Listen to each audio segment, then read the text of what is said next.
Hello' everyone, প্ৰথমে সকলোকে ভোগালী বিহুৰ অলেখ শুভকামনা জনালোঁ। আশা কৰিছোঁ আপোনালোকৰ বিহুটো ভালে কুশলে পাৰ হ'ল আৰু ময়ো ভাবিলোঁ আমিনো বিহুটো কিদৰে পাৰ কৰিলোঁ আপোনালোকৰ সৈতে শ্বেয়াৰ কৰোঁ।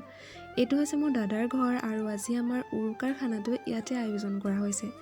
এইফালে আমাৰ দেউতাই কাটি আছে কল পচলা আৰু এইফালে দাদাই জুই ফুৱাবৰ বাবে খৰি যোগাৰ কৰিছে। মানে জুইটো মেইন হয় ন, আৰু ময়ো অলপ শাক পাচলি কাটি সহায় কৰি দিলোঁ।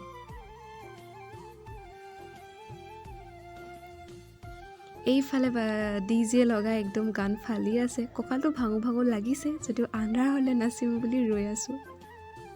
কেৰাহীৰ তলত দপ দপকৈ জুই জ্বলি গ'ল আৰু এইফালে হাঁহ পুৰিছে, মাছ ফ্ৰাই কৰিছে আৰু এইফালে চাওক আমাৰ দাদাই গাহৰি পুৰিবৰ বাবে যোগাৰ কৰিছে। গাহৰি মাংসটো সকলোৱে প্ৰিয় হয়, গতিকে গাহৰিটো থাকিবই ন অভিয়াছলি।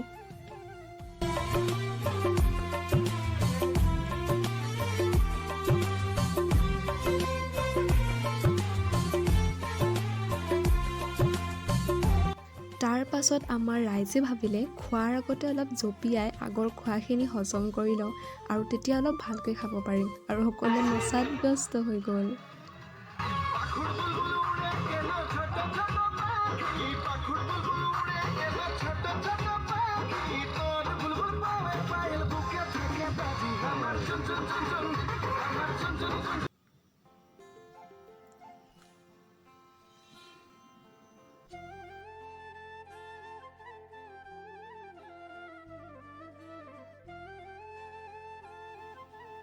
আৰু এয়া হৈছে পিছদিনা ৰাতিপুৱা মা দেউতাৰ সৈতে নামঘৰত সেৱা কৰিবলৈ বুলি ওলাই গ'লোঁ। নামঘৰৰ পৰা আহি আমি খালোঁ সিজোৱা আলু আৰু দৈ গাখীৰ, এইটো এটা নিয়ম হয়। তাৰ পাছত আমি ওলাই গ'লোঁ মামা ঘৰলৈ বুলি। সকলোৱে মিলি বছৰেকৰ বিহু বুলি এনাইকেইটাই সেৱা কৰিলোঁ। আৰু তাৰ পাছত মামীয়ে মোক লাৰু পিঠাৰ সৈতে একাপ চাহ খাবলৈ দিলে, আৰু এই চাহকাপ খাই আজিৰ এই ভিডিঅ'টো ইমানতে সমাপ্ত কৰিলোঁ। শেষত সকলোলৈ হেপ্পী ভোগালী বিহু। বাই।